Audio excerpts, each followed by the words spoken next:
Welcome to season 2. Well, kind of feels like a season 2. Welcome to the Canard Files, the Darkwing Duck podcast. I'm your host, Will Santana, and I'm Mike Russo. I got nothing funny to say today because we're done with Darkwing Duck episodes. Oh man, you had to bring that up already, huh? Yeah. So what's going on, Mike? Not much. How have you been? I've been good, man. Just it's a little weird recording today, man. You know. Well, it's weird knowing all the episodes are done.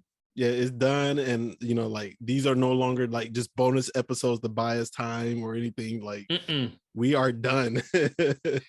Weird feeling. I didn't have to watch an episode before we recorded this one. Yeah, you know, but you actually had a pretty good idea of something you wanted to do today, and then as we discussed before, you know, the podcast is not dead. We will keep it alive. Next week we'll probably have another episode of a comic review from one of the Disney adventures with me and Stan. And then we might take a break after that, right? Yeah, a little bit. I think we deserve it. Yeah, we'll take a break, and then are we going straight to Boom? I think so. Okay, and then after Boom, Definitively Dangerous.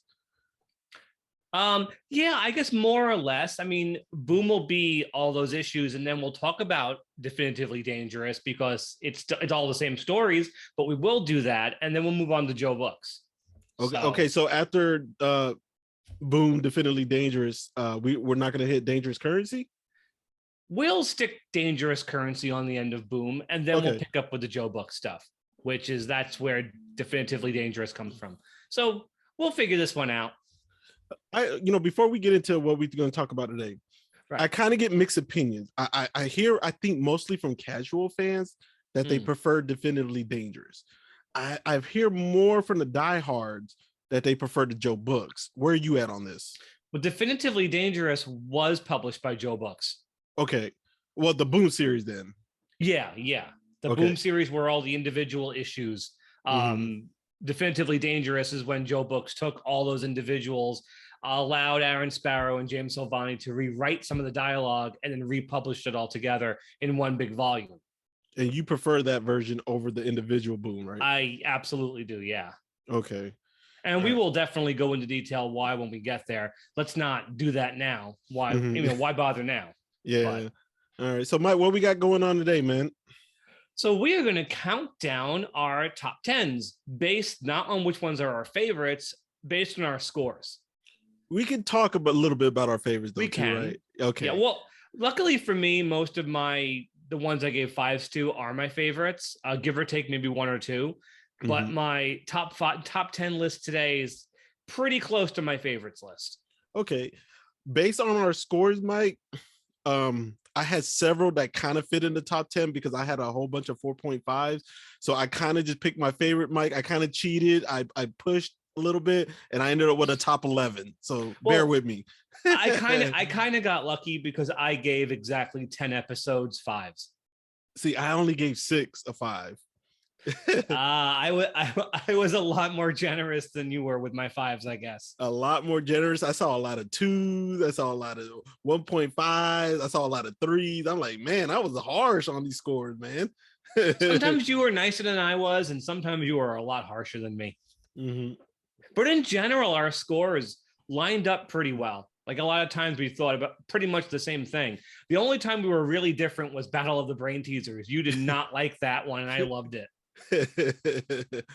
All right, so I'm gonna throw a little twister at you. What's our production air date on this top 10? I had to ask you that. I don't know.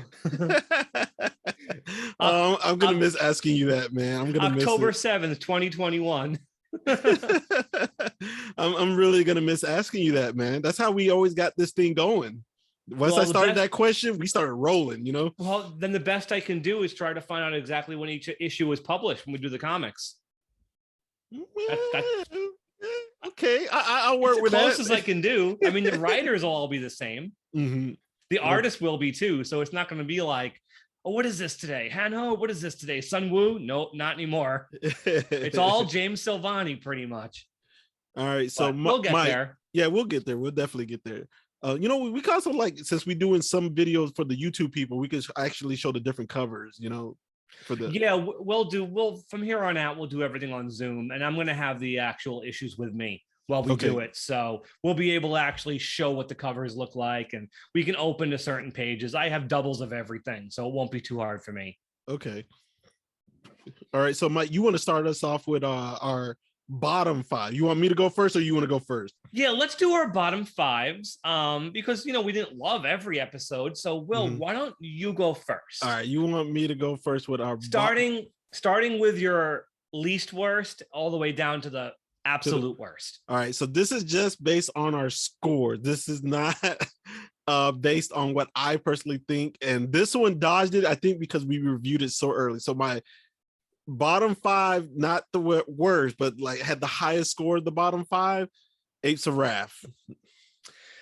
Yeah, it's amazing how often Apes of Wrath came up whenever we talked about the worst episodes. Yeah, that is the one I hate the most, and it dodged the bullet because I think I was being more generous toward the beginning, and then as we kept progressing, I was like, man, this episode, you know, I started giving harsher scores.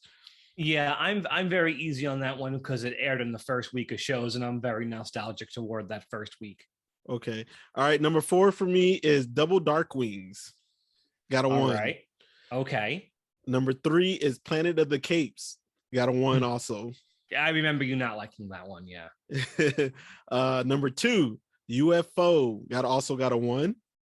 Right. And the worst score for me, 0.7, Dirty Something. Oh, all right. I am totally not surprised. All right, you go. My score shouldn't surprise anybody. We have a couple that are the same. My least worst was Double Darkwings, just like you. I gave that one a 1. Next up was All's Fahrenheit and Love and War, which I just do not like that episode. It just does nothing for me. I gave that one a 1 as well. And then here's one you're going to be upset by.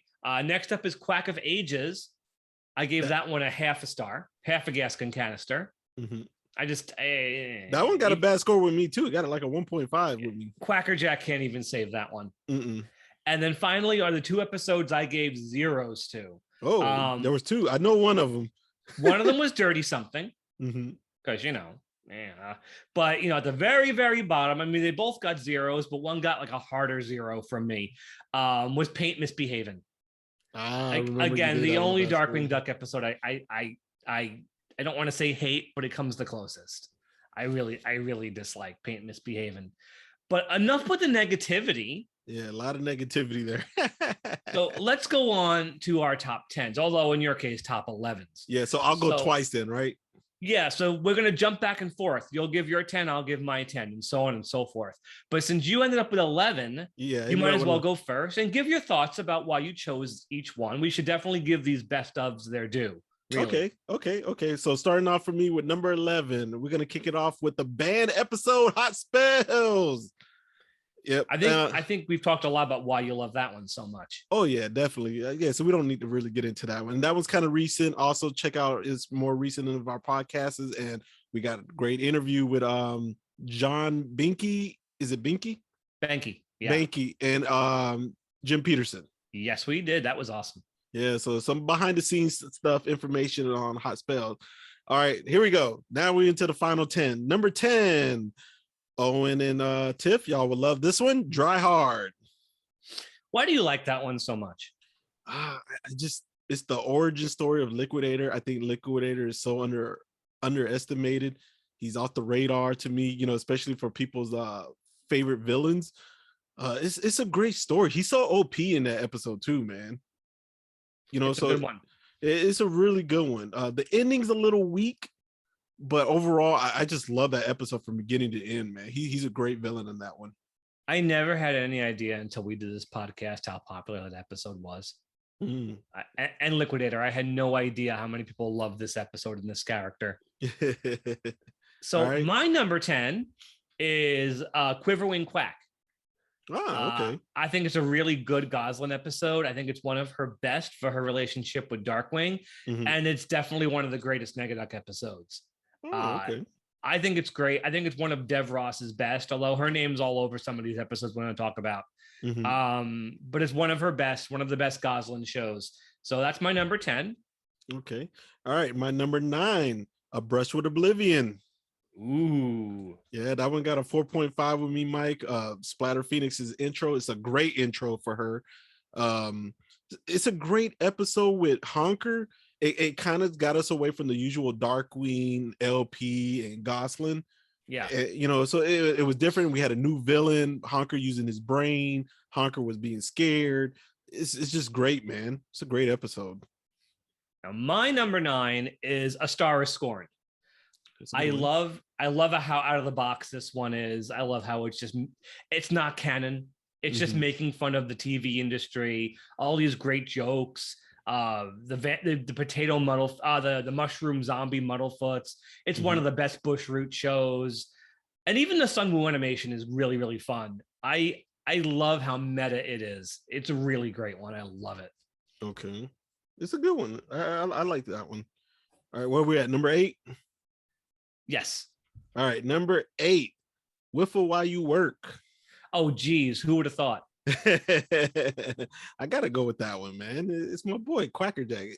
It's not an origin, but it's his intro, ain't it? Yeah, he never got an origin, really.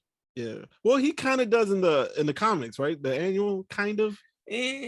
Well, Banana Brain kind of got it on that. But one. Yeah, kind of. Yeah, we never exactly learned how he became Quackerjack, apart from him going insane because of Wiffle Boy. But that's not very in depth, is it? Yeah. But I love Whiffle While You Work. I know you don't like some of the animation for it, but to me, that still can't keep it down. Man. It's a great episode to me. It's still a good one. No, I mean, you're not going to hear complaints from me, even though it isn't in my top 10. Yeah. Okay, so next for me, my number 8 is My Valentine Ghoul. I love that one. It's my favorite Morgana episode, and it's one of my favorite Negaduck episodes too. When you put those two together, it's like absolute magic. Negaduck and Morgana, they're great, but every single joke lands in this episode. It's one of the funniest of all time. It's a fun Valentine's Day episode. You got Archie and Squeak, you got Goslin in it too. It's just, I love it. It's great, and I love that we got Tiffany on that one too. She had a lot of fun with that. Okay. So that's my number 8, Valentine Ghoul. All right, number 7. This one I actually it barely made number 7 with a 4.7 score. So I kind of broke our 4.5 or 4 or half, whatever scores we were doing. And it's my favorite Under the Radar episode. Can you guess, Mike? I don't know. You don't know? No. Inside Binky's Brain. Okay, yeah, you love that one. I'm love it, shocked. Man. Yep. All right, that one's a good one. My number 7 is the only ABC season 2 on this list. It's Steerminator. Because I can't argue with that. That's a great one, man. How can you go wrong with Taurus Bulba? And I have to stick something from season 2 in here. And from the art direction to just Tim Curry's performance, it's a really solid episode. It's just a great sequel to Darkly Dawns the Duck, and it's like one of those must watches. You got to see it. Okay. All right. Well, my number 6, Mike. To me personally, this is not a top 10 episode for me, but when I watch the episode, it is flawless. I really like it, but it's just not my personal favorite. But I can't knock it at all. And it's the original Negaduck episode. Yeah, I love that one. Like I said, it's not in my personal top 10, but if we're being unbiased and being fair, like with scoring, it does fit my top 10 with that. It's a solid episode beginning to end, man. I remember that was one of our first records where we were pretty much on fire through the whole thing. And it was the first one we had a lot of fun with, like just laughing at everything. I remember that was our first truly fantastic record. Like I went back to listen to that, and it was like one of our first great ones. And that's just a fantastic episode. Oh, okay. Well, I'm glad you think that. Well, I'm getting back to that episode. Okay, okay. So my number 6 is one I have in common with you. I put it higher. It's A Brush with Oblivion. Hey. Same reasons. We had Honker's best episode. Splatter Phoenix is really cool. Mm-hmm. I love all the paintings. You kind of learn something watching this one. Herb and Binky are great, and I think this is one of the best Australia episodes of Darkwing Duck too. The animation's phenomenal, and also I'm nostalgic toward the record because we had Katie Lee on there, and she was Honker the whole time. How awesome is that we got to record with her as Honker the whole episode? That is just so cool, man. That was a lot of fun. I'm so glad we did it that way. So one of my favorites, definitely one of my favorites from the first ABC season too. It's really great. So you're number 5, Will. All right, number 5. I got mixed feelings about this one. I do like this episode. I don't know if it would be in my personal top 5 though. It would definitely be in my top 10. It's Justice Ducks. All right, you really can't argue with that.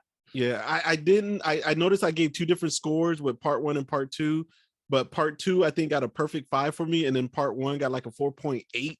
So I was like, I'll just put them together, just one episode, you know.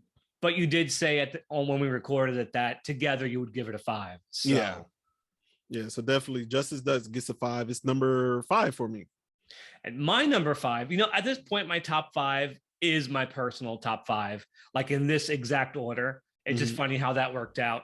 Well, I had to, since they all got 10s, I had to order them via preference. Okay. So in the end, my top 5 is my personal top 5.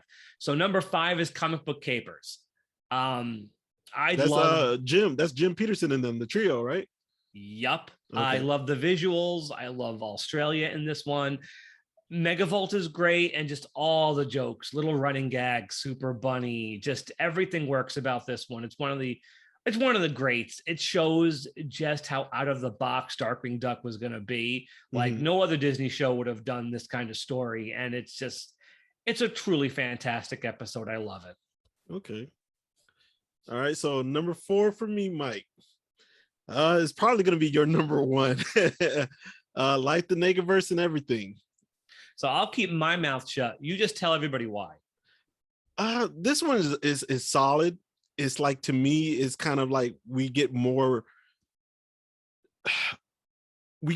information on the newer version of Nega Duck, not the original one. Right. The story's well written.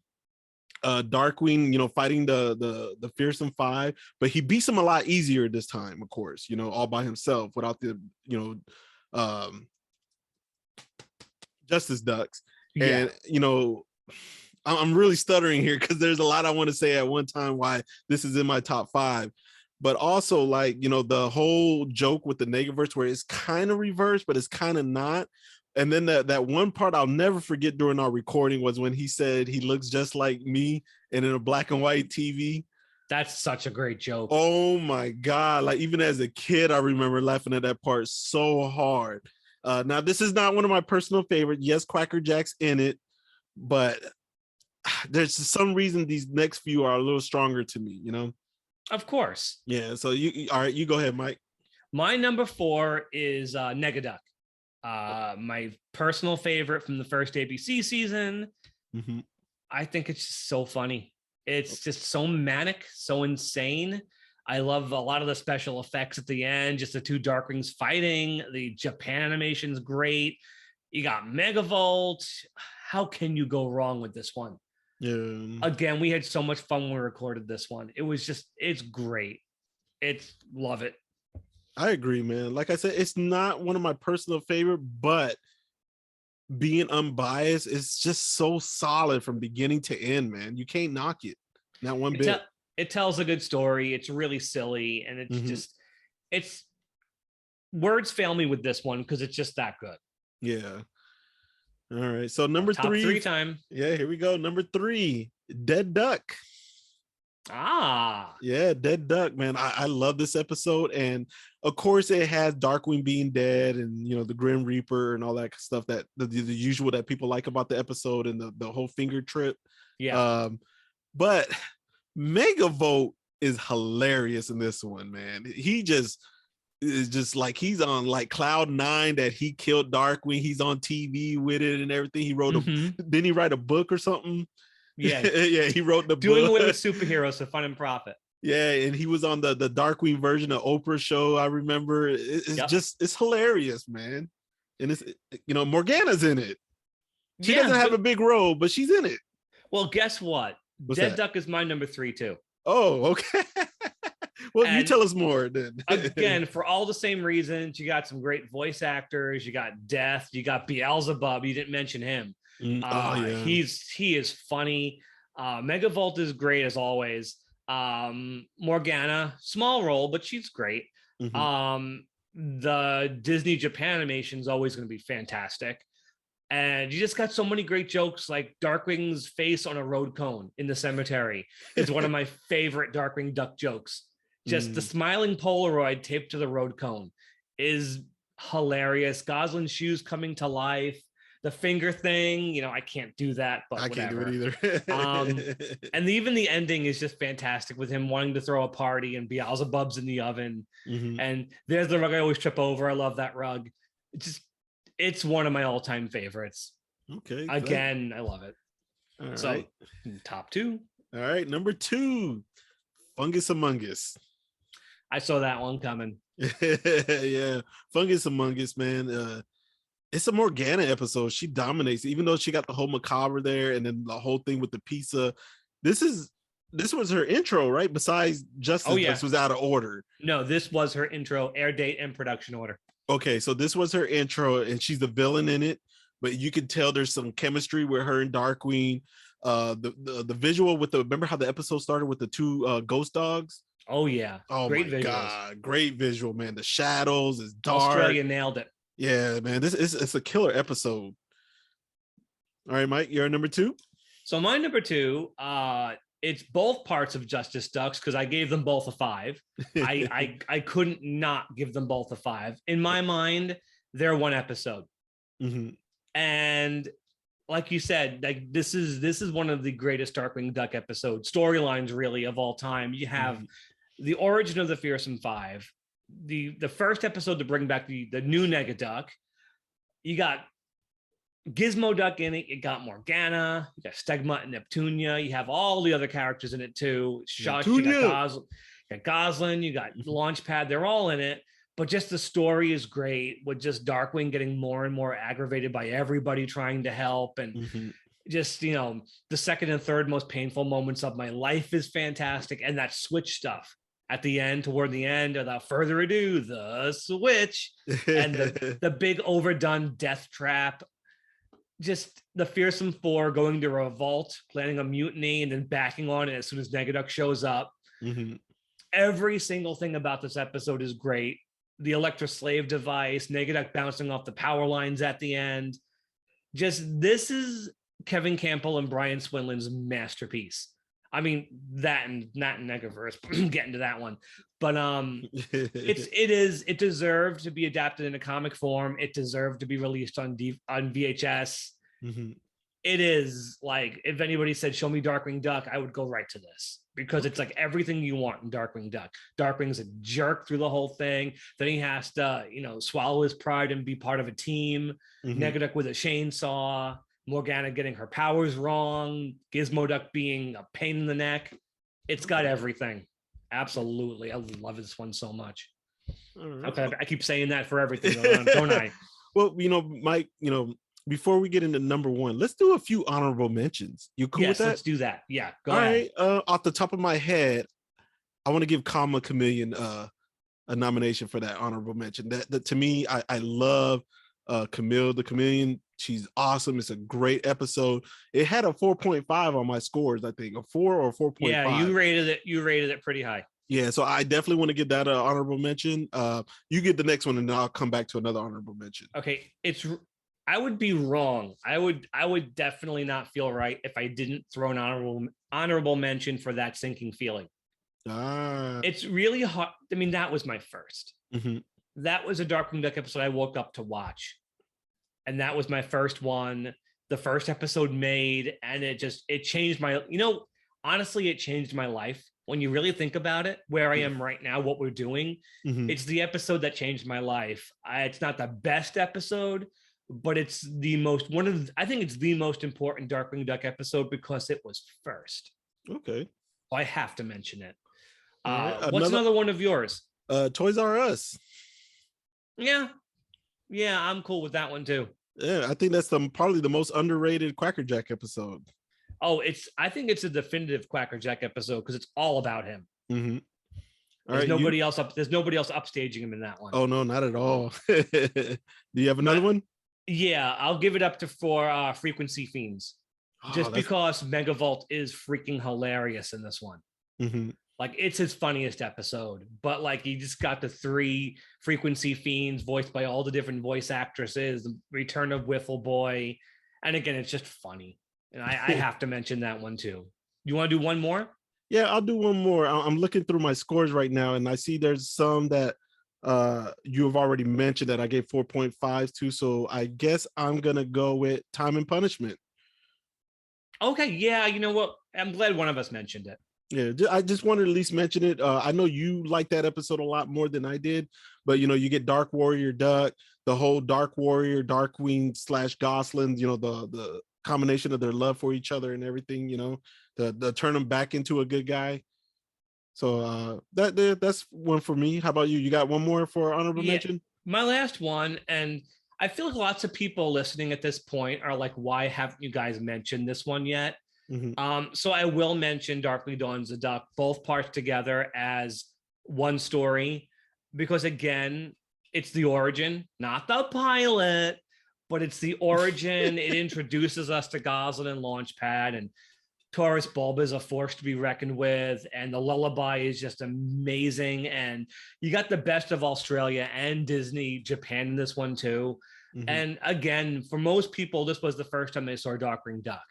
Most people can't forget it airing with the Mickey Mouse Club thing and the Darkwing rap. And I just wish the entire thing with the opening scene was legally available to watch, so people could watch the whole thing the way it was made. But I had to mention it because most people say it's one of the best. It didn't end up in our top 10s. I know you really aren't much of a fan of it. You've been outspoken about that recently. But I felt like I had to mention this one. I'm gonna cheat on you, Mike, real quick. I got one more honorable mention. I just have to mention because it's a sleeper. The Sky's the Limit. Yeah, that one's funny. It's a sleeper episode, man. It's not solid, like great. It's not a tier 1 to me, but man, it's under the radar, man. After you've been watching the Justice Ducks and the Negaverses over and over, the Dry Hards, you want something to watch. Yeah, you want something to watch. The Sky's the limit, man. It's a real sleeper. And just, you know what? 2 quick ones. I'll give it up for Stress to Kill and Adopticon. That's it. I'm done. You love Adopticon. That's your baby. It's funny. What do you want from me? It's good. No, I'm not knocking it. I just know that's one of your favorites, though. Yeah, but just it didn't hit my top 10, though. Right. So here we go. I think everybody knows what our number ones are. Yeah. So this is kind of pretty anticlimactic because we've been pretty outspoken about our favorite episodes. But go for it. All right. So the episode that had got the highest score out of every episode we ever did, because Mike couldn't top it with the score I gave it. It got a score of an infinity. And we're talking about the Haunting of Mr. Banana Brain, or the triumphant, what was it called? The Triumphant Triumph of Darkwing Duck. A Darkwing Duck. Yeah, man.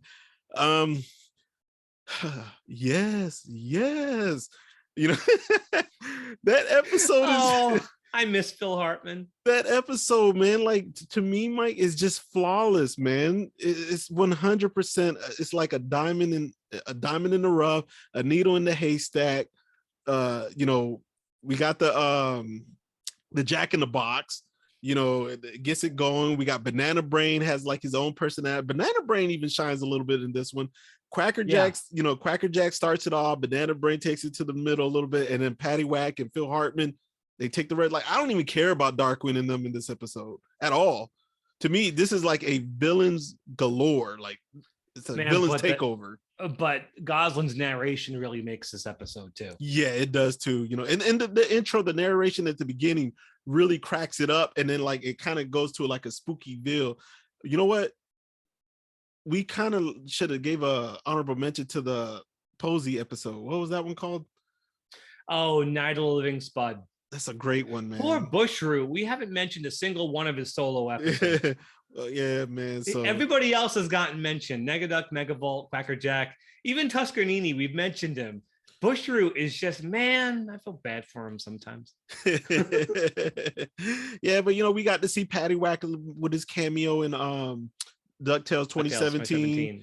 Yeah, and then when we first saw anything Darkwing related besides the bobblehead in the TV series, remember the first episode where they really got pushed in there, the first thing we saw was the Jack in the Box. Yes. And we saw Quackerjack's hand and it got it going, and it came from that episode. And remember when we interviewed Dev Ross, she said the inspiration of that episode was just the Jack in the Box. That's what got it going. I mean, yeah, I remember that. Mm-hmm. That was such a great interview. Yeah, man. Man, she wrote some fantastic episodes, man. Yeah, and I know Banana Brain is considered just a lackey, but in this episode, I think he's kind of uplifted a little more as a lackey, just a little bit, and I mean, he shines. He's barely a lackey. He's a stuffed animal. But here he becomes something else entirely. Okay. So my turn, I guess, for my number one. Obviously, life, the Negaverse, and everything. I really do think most people think of this as one of the greatest Darkwing Duck episodes ever made. It's on everybody's top 5. It really is. Mm-hmm. But the first time I saw it, I was blown away. It's got everybody important in it. The Fearsome Five, the Muddlefoots, and the story is just great. You learn more about Negaduck, like you said. The idea of a whole backwards universe and a birthday cake is just so absurd. It's just funny. The Quackerjack's clown with the axes is just such a funny but really creepy visual. Tank as a nerd, Honker as a biker dude, and oh my god, the Disney Japan animation is some of their best work in any Disney show. Mm-hmm. Like, this is such a special episode. It's one of the absolute masterpieces of Darkwing Duck, and it's the first episode I was able to memorize start to finish as a kid. Yeah, and that's how many times I watched it. Something we haven't mentioned, but to me, why this is something that's really that I can memorize about this episode. We've heard the Negaduck theme before, but on this episode, it like I love it hits. It really hits, and it stands out on this episode. Like, this is like, I think, to me, I can't speak for you, Mike. This is like the first time it's the Negaduck theme. Like, it's after this one, there's no question about it. This is his theme locked in, This episode cements Negaduck. Mm-hmm. Absolutely. I mean, he made a great first impression in Justice Ducks. And then he came back next in Air Date, Secret Origins of Darkwing Duck, which we both agree is not really Negaduck. Mm-hmm. And then you had Going Nowhere Fast, which was good. But then this one came along, and this just cemented Negaduck as like top tier. Yeah. Like, after this one, there was no going back from him. He was just a beast after this one. Mm-hmm. And he looks just like me. Man. That was one of the best jokes. Oh, it's hilarious. I forgot about Honker and them being reversed on there. Honker stood out to me too, man. I forgot about that. Good performance by Katie. Mm-hmm. Like, really good. It's just fun to listen to the voice actors change their characters a bit. Yeah. One of the best. I love the Muddlefoots. Oh man, Mike, it's sad that we had to do this, but maybe one day I'm gonna go back and rescore them like as my personal favorites and stuff like that, and do my personal top 10, because I feel like a few episodes got kind of left out. But it's hard to like squeeze all these episodes into 10, man. It's really hard. Were there any episodes that you changed your mind about completely when you finally watched it for the podcast? Extinct Possibility. That's me too. I was going to say the exact same thing. I was so hard on that until I studied it. And then I'm like, hey, I actually like this one. Any others? Malice's Restaurant. Okay. Hot spells for me. Hot spells for you? Notice it's ABC season 2 where we were kind of turned around on. Yeah. I had such a stigma about those episodes, but when we had to watch them like one at a time, spread out amongst how many weeks, I think it made it easier for me to enjoy them because normally I just marathon them all in one shot. Mm-hmm. But now that I had to spread them out and watch them slowly, I enjoyed them more than I thought I was going to. I mean, nothing's ever going to make me like Paint Misbehaving. Yeah. But Hot Spells and Extinct Possibility and even Fraudcast News, I like more now than I ever did. I remember before we even started the podcast, you said you didn't like that episode, Fraudcast News. Yeah, I still don't love it, but I like it more. Okay. I gotta go with It's a Wonderful Leaf. I was never crazy about that episode as a kid, but when we rewatched it and I watched it like for Bushroot, I was like, yo, this episode Bushroot went off, man. This is a great one for him. We were really like positive towards Bushroot when we did that one. Mm-hmm. So I guess that's it. We're talking about the show. Yeah. One character that really grew on me rewatching all this for the good side, Mike. Yeah. Netunia. Yeah, you love her. Yeah, man, she really grew on me, on the good side. I can't think of any characters I would say I like more now. Actually, I think I appreciate Tuscanini more. I agree with you on that. I do appreciate him more. But I think the way we analyze the episodes, one thing I slowly realized, Steelbeak isn't a very consequential villain. We have not mentioned him once. No? None of his episodes, except for Steerminator, which was only a cameo, has turned up in episode like that. Yeah, but we haven't mentioned any episodes he was in. I feel like Steelbeak is well loved as a character. He is. I don't personally think his episodes are very good. I like one episode he was in a lot. That's Tiff of the Titans. I should have mentioned that before. That's the only Steelbeak episode I think is great. Other than that, I don't think his episodes are all that great. But Adopt a Con and A Duck by Any Other Name are two Tuscanini episodes I go back to a lot. I did like Waterway to Go. It's not a power knocker for me, but it's straight. I'm cool with it. I didn't like which one was he on with the guy? Smarter Than a Speeding Bullet. We didn't like. Cleanliness is Next to Badliness. We weren't all that. Didn't like much. Is that the one with Ammonia Pine? Yeah. Oh yeah, I didn't like that one. Bad Tidings, we were very indifferent about. Darkwing Squad, we were very indifferent about. We liked Bearskin Thug, but it was only at the very end of that. Yeah, he didn't show it to the very, very end. Okay, I'll give you this. Trading Faces is good. Yeah. But it's no masterpiece. No, not a masterpiece, but it's solid. We like Steelbeak though. I like him. I think he's a great character, but it's just he's stuck being a foul villain. And unfortunately, they couldn't do much with foul. So Steelbeak never got to grow. It's a shame, but I do appreciate Tuscanini more. Yeah. I'll say that. Okay. All right. So Mike, man, for the people tuning in for the first time, where can they find us, man? We're everywhere: Stitcher, Spotify, Google, iTunes, Pandora, iHeartRadio, Radio Public, Pocket Cast, and Facebook. Or you could, if you really want to see our faces, you could watch us on YouTube. Which is how we're going to do this going forward. You're going to see our faces if you watch us on YouTube. Yeah. It's just easier this way. Okay. And I got to shout out, Mike. I got to shout out to Tammy Lederer. Sorry if I mispronounced your last name, Tammy. But Tammy actually helped us out with a few of our giveaways. She donated like some Funko Pops, some comics and stuff that we did on some giveaways. Yeah, she's been very helpful with that. I've noticed. Yeah, and we did the Katie Lee Funko Pop autographs giveaway. And she won. So that was really cool, man. Well, you know what? You give a little, you get a little. Yep.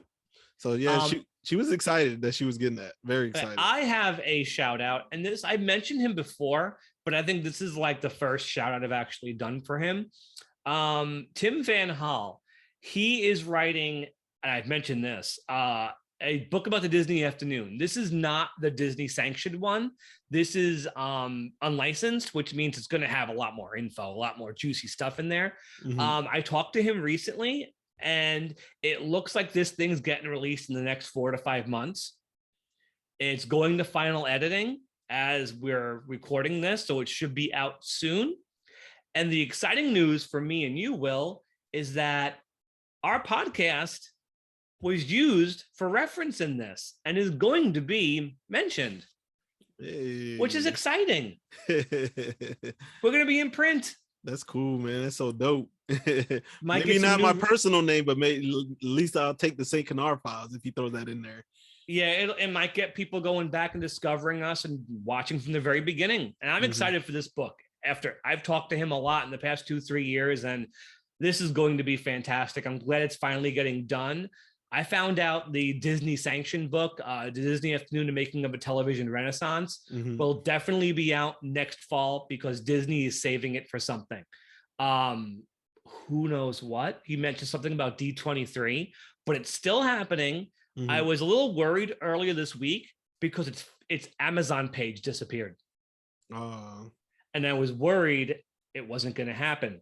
But Tim told me it is going to happen, but it sounds like his book's coming out first. Okay. And believe me when I tell you, based on what he's told me, this is going to be all end all. So when it comes out, we'll of course review it. We'll talk about it. But and Tim says he listens to all the episodes. He's a bit behind, but he wants to catch up. So, hey, Tim, thank you for all your support. I appreciate it. All right. Well, Mike, I got one more shout out I want to give. One more, but I'm going to let you name this person. Oh, okay, sure. All right. This person, the first clue would give away, so let me throw that clue a little bit. But this person is really hardcore into Darkwing, and he'll like freeze frames and he'll find things. Oh. You know where I'm going. And then, okay, so since you know who it is, I'm going to give the giveaway clue. He's obsessed with the bridge. So one more question. It's night as we record this. Is it daytime where he is? It could be. It's Tim Partridge.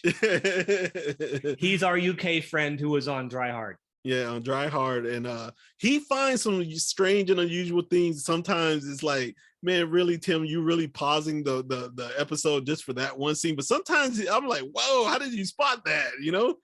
It really bothers him when art shows more than 2 sections to the bridge, especially on Ducktales, which got like 4 or 5. But we love you, Tim. Thank you for being. He's like one of our most supportive friends. Oh yeah, definitely. Like he listens in the morning and immediately goes on our Facebook chats and like is complimenting what we do.